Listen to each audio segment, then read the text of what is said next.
con el auspicio del Grupo Digama. Bien, bienvenidos a Perú Construye TV. Estamos ahora con Juanjo también para hablar sobre lo que es construcción. Vamos a tener al arquitecto Orrego, un excelente profesional, ¿no? Así es, muy reconocido el arquitecto José Orrego. En pocos minutos nos acompañará. Él es director gerente de Metrópolis y conversaremos sobre las tendencias de la arquitectura hoy en día. Así es, hoy estará con nosotros el director gerente de Metrópolis, el arquitecto José Orrego, quien vendrá a hablarnos de la ausencia de concursos de arquitectura en obras públicas. Bien, acompáñenos ahora a la pregunta de la semana. ¿Usted cree que el gobierno debe desarrollar un plan nacional de infraestructura para los próximos 20 años? Muy bien, para responder a esta muy interesante pregunta los invitamos a ingresar a nuestra página web www.peruconstruye.net.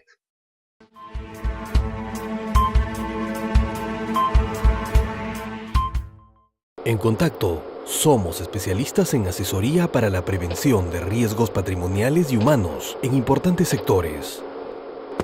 Además, asesoramos en implementación de medidas para evitar o minimizar estos riesgos. Un servicio único que solo la experiencia de Contacto puede brindar. Contacto, corredores de seguros.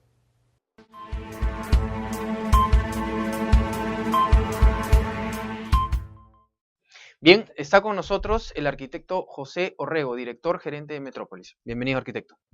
¿Cómo estás, José? Buenos días, muchas gracias por la invitación. Al contrario. Gracias. Conversábamos hace un rato sobre esta problemática y esta cruzada que se está dando, digamos, para llamarlo de alguna manera un poco más fuerte, sobre el ordenamiento de nuestra ciudad, cómo podemos mejorar nuestra ciudad. Cuéntenos un poco sobre este tema. Sí, bueno, en principio esto parte de una preocupación de muchos arquitectos que tenemos respecto a la pérdida del espacio de los arquitectos respecto a lo que es hacer ciudad. Desde el año 80 aproximadamente se perdió en el Perú una práctica que había sido institucionalizada, que era el concurso de proyectos de arquitectura. Esto que parecía en su momento poco relevante ha terminado haciendo que cada vez nuestras ciudades sean peores. Si nosotros vemos en perspectiva lo que significa el crecimiento de las ciudades en el Perú, es decir, desde el año 80 el Perú se ha vuelto un país predominantemente urbano, es decir, la mayor cantidad de su población vive en ciudades. Debería existir una política de Estado que busque hacer de las ciudades mejores espacios para vivir. Esto, en este momento, como están las cosas, simplemente vemos que las ciudades no son viables para el próximo siglo. No se está tomando las precauciones ni se están realizando los planes de desarrollo que ameritan las ciudades para ser viables para el siguiente siglo. Hoy día, por ejemplo, Arequipa ya está preocupando por dónde pasa su metro, o Trujillo, ¿no? Deberíamos empezar a mirar hacia dónde. En ese sentido, José, ¿no existe, digamos, una normatividad que permita encauzar este desarrollo arquitectónico y que se tomen decisiones uniformes, articuladas en obras públicas, por ejemplo? No existe. En realidad, el mismo Estado se ha encontrado atrapado sin las herramientas necesarias para hacerse proyectos de calidad. Hoy día la ley de contratación del Estado lo que busca es, cuando contrata un expediente técnico, busca un consultor, que además privilegia el que lo hace al menor precio. Es decir, la calidad no es relevante. Lo que importa es cumplir con los requisitos para cumplir el expediente. Y esto está haciendo que cada vez los edificios públicos, bajo esta modalidad, sean de peor calidad. Y eso no significa que sean más baratos, que ese es el error. El hacer un expediente técnico barato no garantiza que el edificio sea más barato. Puede ser caro en términos utilitarios, en términos de uso o en términos de metros cuadrados construidos, porque son metros cuadrados muy ineficientes. Entonces, y son proyectos que al final no tienen ninguna permanencia, no tienen ninguna reflexión sobre el lugar. Por ejemplo, vemos hace poco el tema de las palmeras de Chincha, que un alcalde, seguramente con buenas intenciones, ha intentado hacer algo, pero no tiene los recursos, para poder hacer una propuesta que sea consistente con lo que le tocaba a Chincha, ¿no? Esa plaza debió ser una plaza que respete la memoria del lugar, que utilice los materiales, que respete un poco los... Ahora como tenemos, por ejemplo, se habla mucho del monumento a la familia, el monumento al sombrero, el monumento a la quinoa, tantos monumentos que en verdad son de mal gusto, digamos, pero que tienes razón, no son culpa del alcalde ni del presidente regional, sino es que están un poco atados de manos porque sería interesante ordenar las cosas para que se licite Me contabas sobre el tema del aeropuerto Jorge Chávez hace Así muchísimos es. años que se licitó. Cuéntanos un poco de eso. Sí, por ejemplo, hay proyectos muy importantes que se hicieron, es más, inclusive durante el gobierno militar.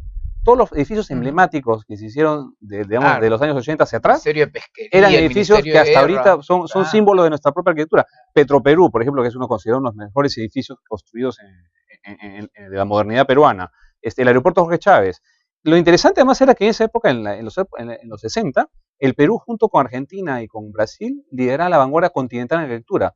O sea, el Perú desde afuera nos miraban por las cosas que hacíamos porque existían muchos concursos. En la época del gobierno militar, ni siquiera el gobierno militar se atrevió a desmontar el sistema de concursos de arquitectura. Y los edificios más importantes que se hicieron durante ese periodo, el Ministerio de Guerra, el Ministerio de Pesquería, Petroperú mismo, todos eran edificios que se hicieron a través de un concurso público. ¿Y qué hacer ante esta ausencia de ¿Cuál normatividad? sería esa propuesta? ¿Hay Claro. alguna iniciativa legal? La Comisión de Vivienda y Construcción Sí, han hecho un estudio, lo han Eh, presentado. Yo en realidad, yo vivo sorprendido de que han pasado casi 30 años de que no se tome ninguna iniciativa. Sin embargo, el año pasado, el Pastor Lai, digamos, llegó a presentar, arquitecto también, con el Colegio de Arquitectos presentaron un proyecto de ley. No ha prosperado, está encarpetado. Seguramente hay que hacer notar la importancia de esta ley. Seguramente habrá que revisarla. Yo la he leído y me parece que está bastante bien. Pero eso le permitiría al Estado contar con un instrumento que hoy día no cuenta, que es hacerse de proyectos emblemáticos a nivel nacional, digamos, que cambiarían la faz, digamos, de nuestras ciudades.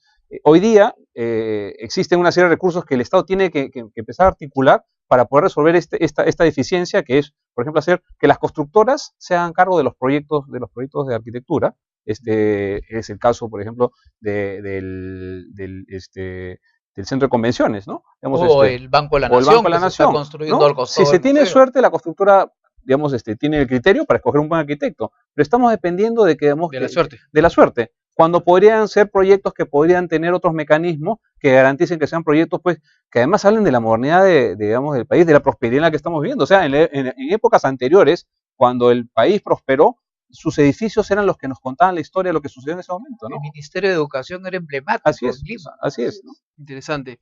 Ahora,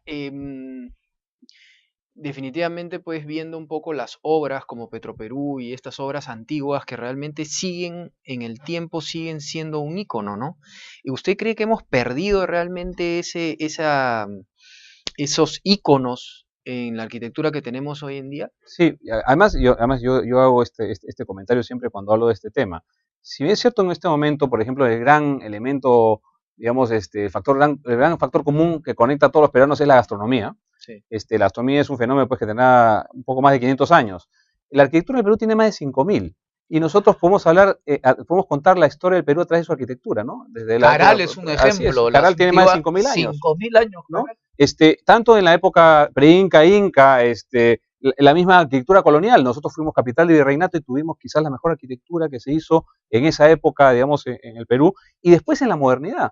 Acá en el Perú, a pesar de que llegó 20 años tarde la modernidad, lo que se hizo a partir de ese momento fue bastante representativo en el mundo, por lo menos en la región, ¿no? Y como les contaba. ¿Qué crees que se debe hacer? ¿Se debe recuperar este proyecto de ley que en cierto sentido duerme el sueño de los justos? ¿Se podría perfeccionar?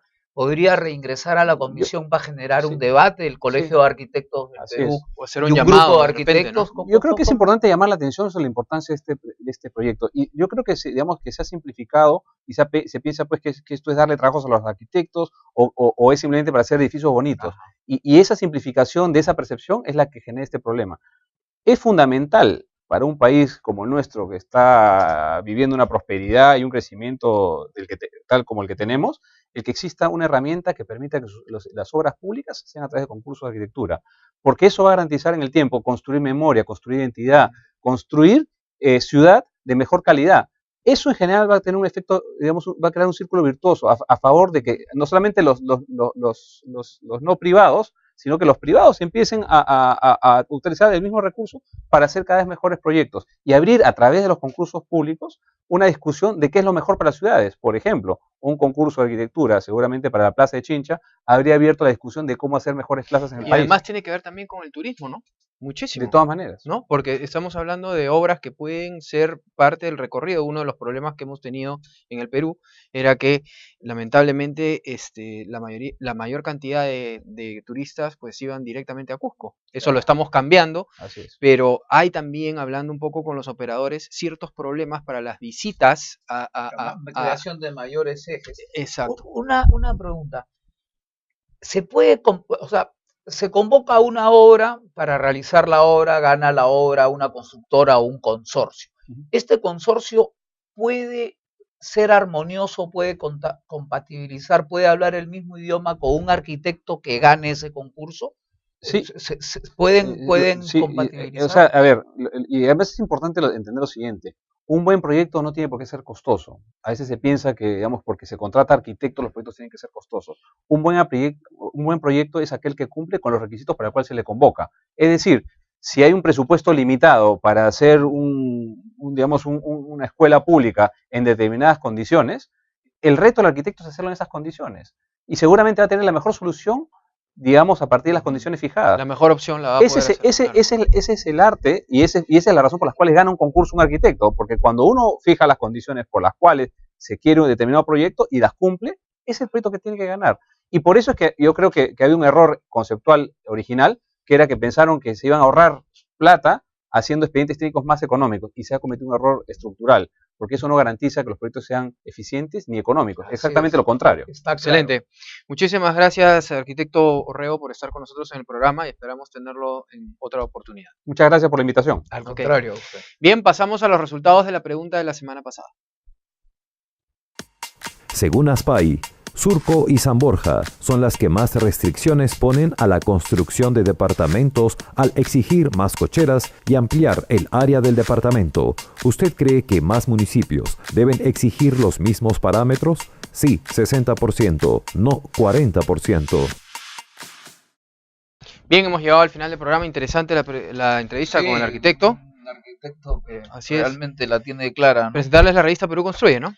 Sí, una edición, este es el directorio, una edición de más de 400 páginas en donde ustedes podrán leer muy interesantes artículos, como el escrito, como la entrevista casualmente con el arquitecto José Orrego, otro interesante artículo sobre el proyecto de irrigación Olmos en Lambayeque y nuestra sección de arquitectura y diseño, donde hemos preparado un especial sobre diseño interior de oficinas.